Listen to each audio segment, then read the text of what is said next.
اللہ سبحانہ و تعالی کا بھی حد فضل و احسان ہے. اس پاک پروردگار نے ہمیں یہاں مجتمع کیا، جمع کیا، آنے کی توفیق عطا کی، اپنے محبوب کا اور اپنے نیک بندوں کا ذکر کرنے اور سننے کی سعادت عطا فرمائی.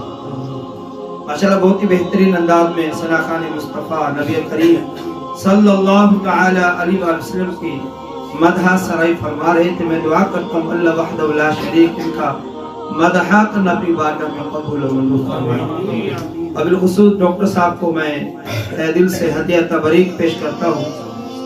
دیکھیے 11ویں شریف منعقد کرنا یہ صرف ایک 11ویں شریف صرف ایک قول نہیں ہے، بلکہ اس کے پیچھے بہت بڑی لوجک ہے.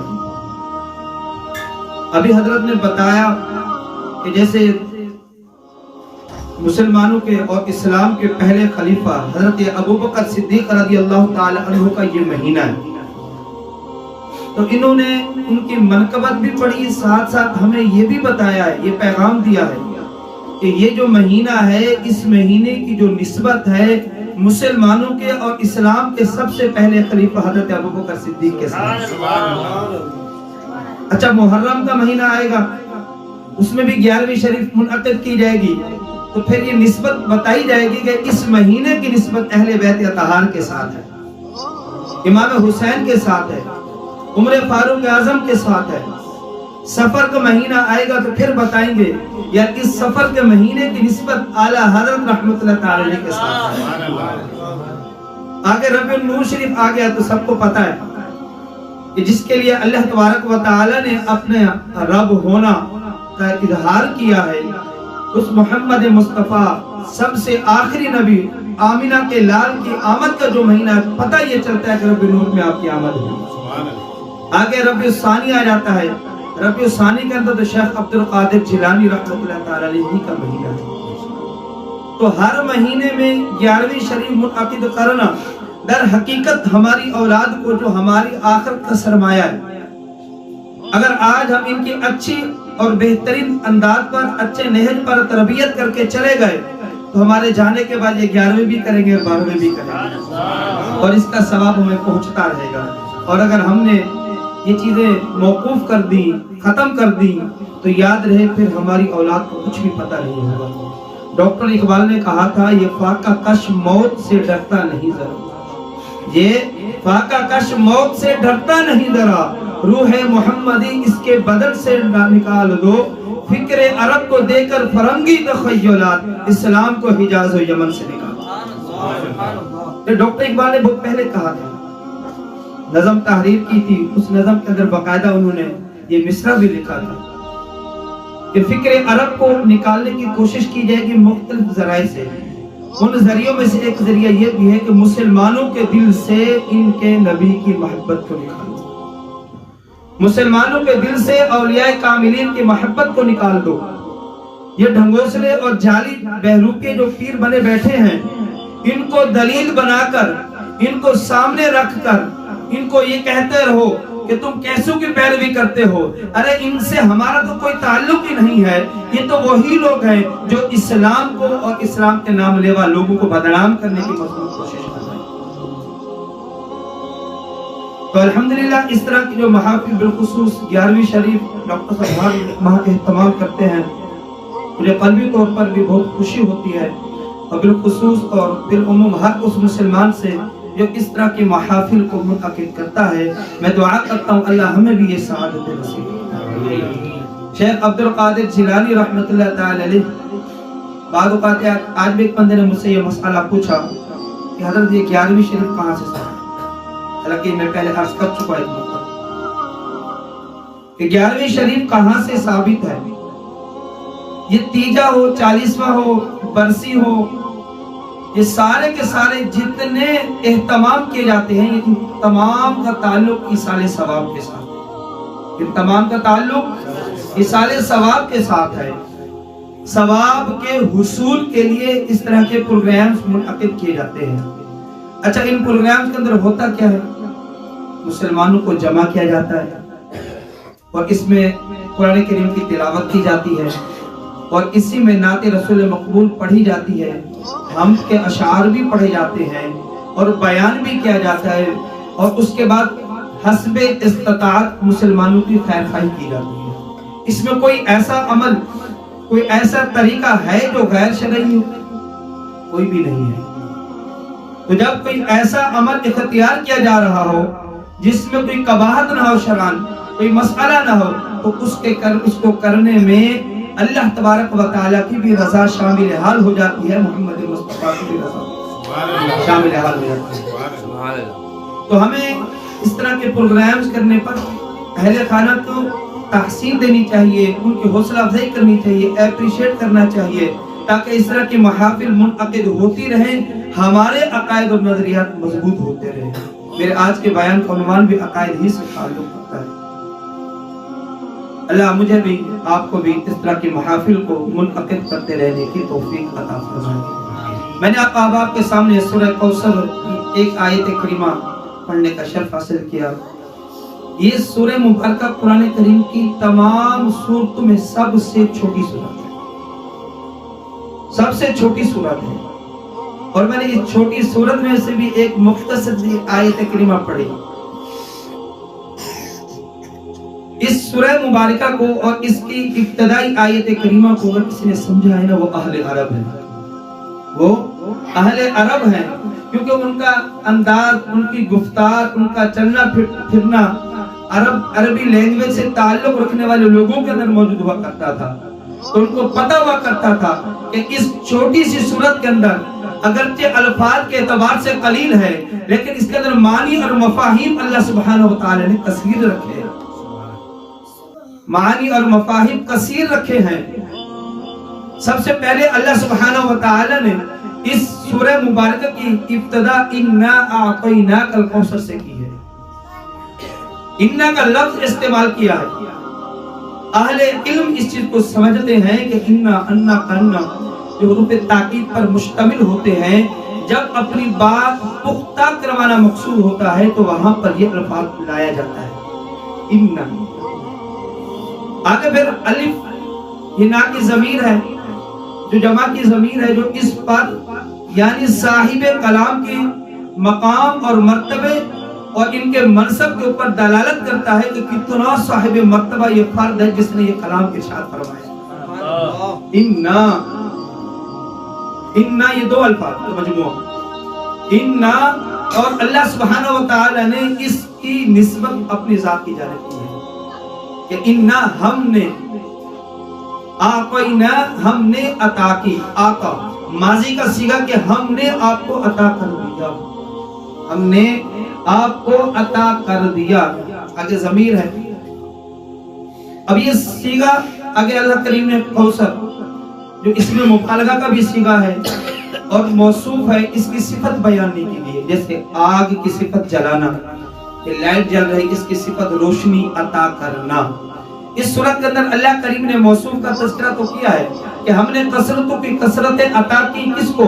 محمد عربی کو، لیکن کون سی صفات ہم نے عطا کی، اللہ نے ان کو مخفی رکھا ہے، اس کی کیا وجہ یہ بھی سنیں گے۔ تو آپ کو یہ پتہ چلا علمی اعتبار سے یہ صورت اگرچہ الفاظ کے اعتبار سے قلیل ہے، لیکن اس میں معانی اور مفاہیم بہت زیادہ۔ اگر اس کو کسی نے سمجھا تو وہ اہل عرب ہے۔ نبی کریم صلی اللہ تعالی علیہ وآلہ وسلم جنہوں نے قولوا لا الہ الا اللہ کفار مکہ کو کہا کہ اے لوگو کہو لا الہ الا اللہ تفلحوا، تم فلاح پا جاؤ گے۔ پہلے سارے کے سارے آپ کو صادق اور امین کہا کرتے تھے، آپ کے ہر بات کو مانا کرتے تھے، لیکن جب آپ نے یہ کہا، یہ نعرہ بلند کیا، یہ علم بلند کیا، دیگر معبودان باطلہ کو ترک کر دو، لا الہ الا اللہ کو کہ نہیں کوئی معبود مگر وہ اللہ ہے، تم فلاح پا جاؤ گے۔ وہ جو اپنے تھے نا وہ بھی دشمن، وہ جو اپنے تھے، جو آپ کو صادق اور امین کہا کرتے تھے، اپنی امانتیں آپ کے پاس رکھا کرتے تھے، آپ سے محبت کیا کرتے تھے، لیکن جیسے ہی آپ نے یہ علم بلند کیا، توحید کا نعرہ لگایا، تو وہ اپنے تھے نا وہ بھی دشمن ہو گئے، یہاں تک کہ ابو لہب کے بارے میں آتا ہے چچا ہے۔ نبی کریم صلی اللہ تعالی علیہ وآلہ وسلم کو اللہ نے حضرت خدیجہ الکبریٰ رضی اللہ تعالی عنہ جو مسلمان مومنوں کی ماں ہے، حضرت خدیجہ الکبریٰ رضی اللہ تعالی عنہ کے باطن مبارک سے 4 بیٹیاں عطا کی. یہ ہمارے اولاد کو پتہ ہونا چاہیے، کیونکہ بعض لوگ یہی مشہور کرتے ہیں کہ صرف ایک صاحبزادے کی. نہیں، غلط افتراء ہے، یہ جھوٹ ہے، یہ کذب ہے. اللہ سبحانہ و تعالی نے نبی کریم صلی اللہ تعالی علیہ وآلہ وسلم کو حضرت خدیجہ الکبریٰ رضی اللہ تعالی عنہ کے باطن مبارک سے 4 بیٹیاں حضرت زینب، حضرت رقیہ، حضرت کلثوم اور حضرت فاطمہ الزہرا رضی اللہ تعالی عنہا ہی عطا فرمائے. 4 صاحبزادیاں تھیں اور 2 بیٹے تھے، اور جو ایک بیٹا عبداللہ تھا جس کا لقب طیب اور طاہر بھی تھا. یکے بعد دیگرے آپ کے ان صاحبزادوں کا انتقال ہوا، مثال ظاہری ہوا. جب دوسرے بیٹے کا انتقال ہوا تو اس پر جہاں دیگر لوگ خوش تھے، کفار اور مشرکین، ابو لہب جو آپ کا چچا تھا وہ بھی معاذ اللہ خوش تھا، اور اہل عرب کے لوگوں کے اندر آ کر کے خوش ہو کر کے کہتا کہ آج کی رات محمد عربی صلی اللہ تعالی علیہ وآلہ وسلم مقطوع النسل ہو گئے. جب دوسرے صاحبزادے کا انتقال ہوا تو خوش ہوئے، خوشیاں منانے لگے. ان کی سوچ یہی تھی کہ دین کو لانے والی ذات محمد عربی کی، دین کو لانے والی ذات محمد عربی کی، دین کی ترویج و اشاعت کے لیے کردار محمد عربی نے ادا کیا. ہر جگہ پر دین کو بلند کرنے کے لیے کوشش کرتے رہتے ہیں. ان کے دنیا سے چلے جانے کے بعد ان کی اولاد اس سلسلے کو لے کر چلے گی، لیکن جب پتہ یہ چلا یکے بعد دیگرے آپ کے صاحبزادوں کا انتقال ہو گیا، دوسرے بیٹے کا انتقال ہو گیا، جہاں دیگر کفار خوش تھے وہاں ابو لہب بھی خوش تھا، اور آ کر کفار مکہ کو کہتا ہے آج کی خوشی کی رات ہے، آج محمد عربی کا دوسرا بیٹا بھی دنیا سے چلا گیا ہے، گویا آپ کی نسل ختم ہو گئی ہے، آپ مقطوع نسل ہو گئے ہیں. امام اہل سنت نے فرمایا ارے مٹ گئے، مٹتے ہیں، مٹ جائیں گے آدھا تیرے، نہ مٹا ہے نہ مٹے گا کبھی چرچا تیرے، نہ مٹا ہے نہ مٹے گا کبھی چرچا تیرا. تو انہوں نے یہ پلاننگ کی، ان کو پتہ نہیں تھا سب سے بڑا پلانر اللہ تبارک و تعالیٰ کے ساتھ. ہماری لاکھوں تدابیر ہو، ہم کئی طرح کے پروگرام بنا لیں، کئی طرح کے ہم پروگرام ترتیب دے دیں، لیکن اللہ سبحانہ و تعالیٰ جو ہمارے لئے پروگرام ترتیب دیتے ہیں وہ سب سے بہترین. یہ لوگ یہاں پر خوش تھے، خوشیاں منا رہے تھے، مقطوع نسل ہو گئے، بیٹا تھا وہ چلا گیا. اب اس دین کی آبیاری کے لئے کردار ادا کون کرے گا؟ نبی کریم صلی اللہ تعالی علیہ وسلم کے قلب اطہر کو بہت تکلیف ہوئی. جب غیر تو غیر اپنے بھی اس طرح کے الفاظ استعمال کریں تو پھر کیا کیفیت ہوتی ہے. اس سورہ مبارکہ کے نزول سے متعلق بھی 2 اقوال ہیں. حضرت انس فرماتے ہیں مکہ مدینے میں نازل ہوئی، ابن عباس رضی اللہ تعالی عنہ فرماتے نہیں. حضرت عائشہ صدیقہ بھی فرماتے ہیں نہیں مدینے میں نہیں بلکہ یہ مکہ میں نازل ہوئی. علماء نے اس کے اندر تطبیق اس طرح دی، بعض صورتیں ایسی ہیں ایک خاص موقع پر نازل ہوئی، لیکن دوبارہ جب اس طرح کا مسئلہ ہوا اللہ سبحانہ و تعالی نے دوبارہ وہی سورہ عطا فرمائی. یہ تطبیق دی گئی ہے کہ اس کے اندر ہمیں بات سمجھ میں کیسے آئے گی. یہ سورت کب نازل ہوئی؟ فرمایا موقع کی مناسبت سے اللہ کریم ایک سورت کو ایک سے زیادہ مرتبہ بھی نازل فرما دیتا ہے.